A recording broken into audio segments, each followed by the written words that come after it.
Hi, this is Dr. Kevin Barrett of TruthJihad.com. You may know me as the host of a certain controversial radio show, namely The Kevin Barrett Show, heard every Tuesday right here on No Lies Radio. No Lies Radio offers fearless and honest coverage of the 9/11 truth movement and is a rapidly growing source of alternative news and information. Please help us continue to grow. You can support No Lies Radio and my show both by ordering either or both of my books as a thank you gift with your donation to No Lies Radio. These books, Questioning the War on Terror and Truth Jihad, are collector's editions that are personally autographed by yours truly.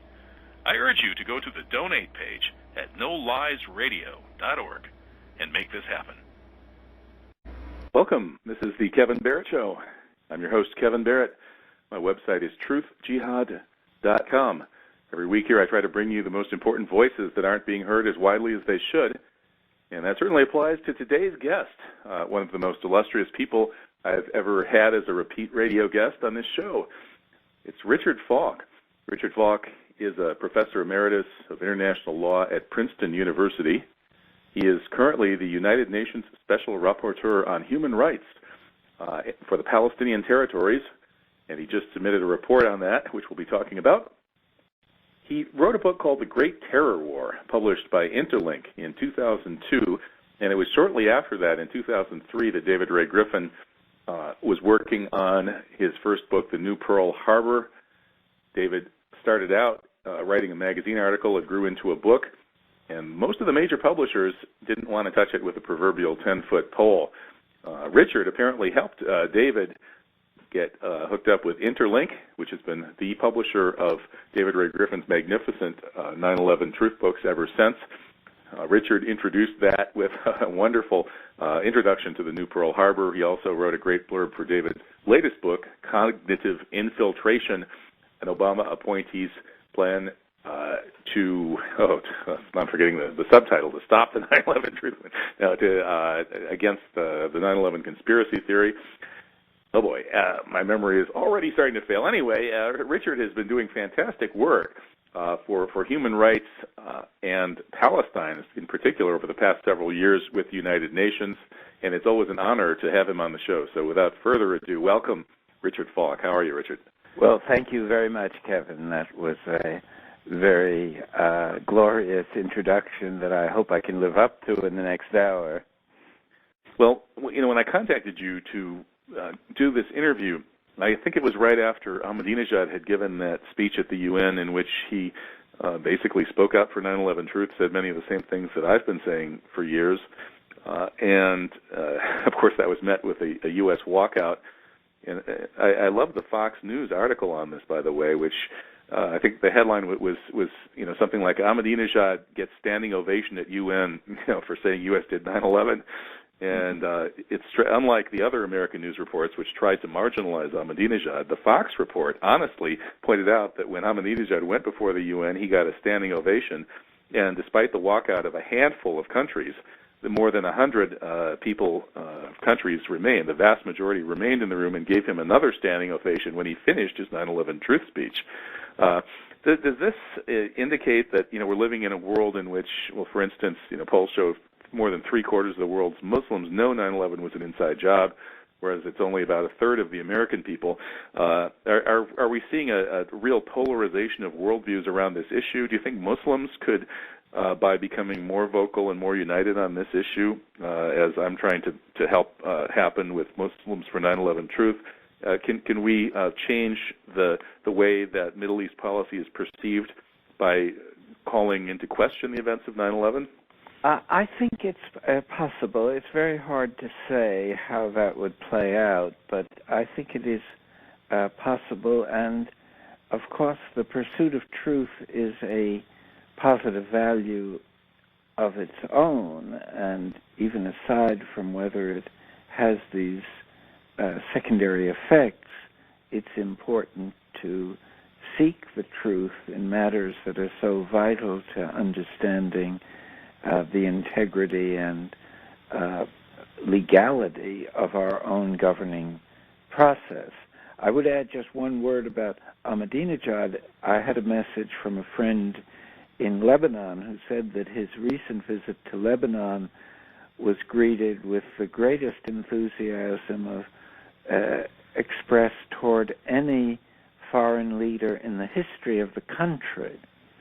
And it is a indication of how far we in this country and our media are disconnected with the mood and climate of opinion elsewhere. And Lebanon is a country that wasn't particularly thought of as even being in the Islamic world. It's a divided country. But Iran did a great deal to help the reconstruction of Lebanon after the 2006 devastating air attacks by Israel. And the people of the country recognized this and expressed their thanks and gratitude toward Ahmadinejad, as well as, of course, his position on the Israel-Palestine conflict. And so I think it is very somehow important that programs like your own that try to break through this wall of deception that the American people have been living behind for so long now that they don't even understand that they are being manipulated in a very dangerous and self-destructive way.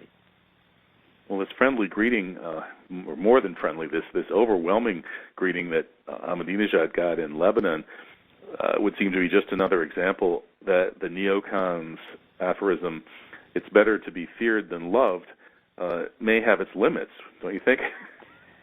Yes, and I think that notion of better feared than loved is part of what I earlier was talking about in terms of hard power addiction. Well, Richard, you said you saw David Ray Griffin, our very admired mutual friend, just a week ago, and that he's feeling better. I know my listeners probably know that Dr. Griffin suffered a very serious illness late this summer, and he is you say he's feeling better and in good spirits and committed to the causes of truth and justice. Yes, definitely, and he's had a difficult and painful time. It wasn't really an illness so much as a back surgery that then went wrong because he had an infection, a staph infection that was associated with his time in a hospital, and that in turn induced this small stroke, and so he was a casualty of contemporary medical practices, I'm afraid. And you've offered words of praise for his most recent book on Cass Sunstein, the Obama advisor, who wrote that outrageous article urging the government to infiltrate the 9/11 truth movement and disable the purveyors of conspiracy theories and so on, which would seem to be wildly unconstitutional. What's your take on David's book and why Cass Sunstein would be so extreme in his urging the government to dump the Constitution and try to take down the 9/11 truth movement? Well, it's, of course, very speculative. I think David Griffin's book is a devastating critique of the Sunstein position, and the Sunstein position seems to reflect either an implicit or explicit anxiety in the power elite that is running this country, that they have to do everything they can to discredit those that are questioning the official version of what took place on 9/11. And, of course, that they do this in part by pretending that just by calling something a conspiracy theory, you've eliminated any need to investigate the factual reality of what took place.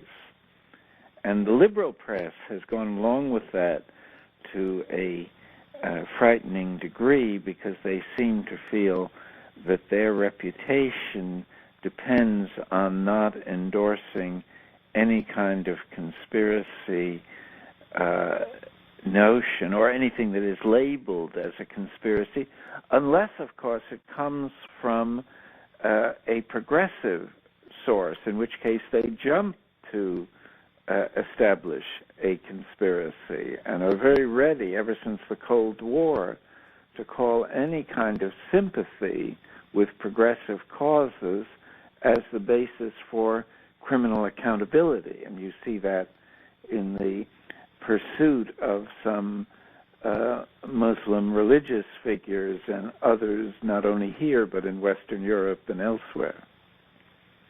Okay. And do you think that the liberal media will ever review one of David Ray Griffin's books? Let's go ahead and do full disclosure. I recently just contacted the editor of the Progressive magazine here in Madison, Wisconsin, Matt Rothschild, who I see occasionally. We have differences of opinion about 9/11, but he did stand up for my academic freedom when I was under the gun from the state legislature, so I appreciate that. And I contacted him and asked whether he would run a review of David Ray Griffin's book, Cognitive Infiltration, if it were written by such a great guy as Richard Falk. And I haven't heard back from him yet. Richard, would you review David's book if a major left publication would publish it? Yes, I'd be glad to do that.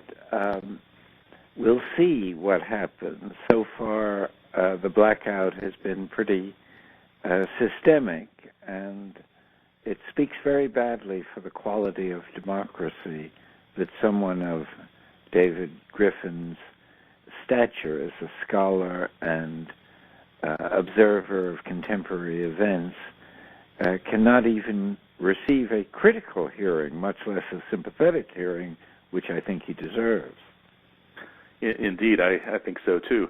And it is mind-boggling that if those who disagree with the 9/11 truth case really wanted to shoot it down, and they believe it to be false, why don't they organize a very widely viewed sort of public forum? In other words, why don't they give it plenty of attention, let David Ray Griffin make his case, and then explicitly and in detail show why that case is wrong? It's odd that Cass Sunstein and the editors of The Nation and The Progressive and so on won't do that.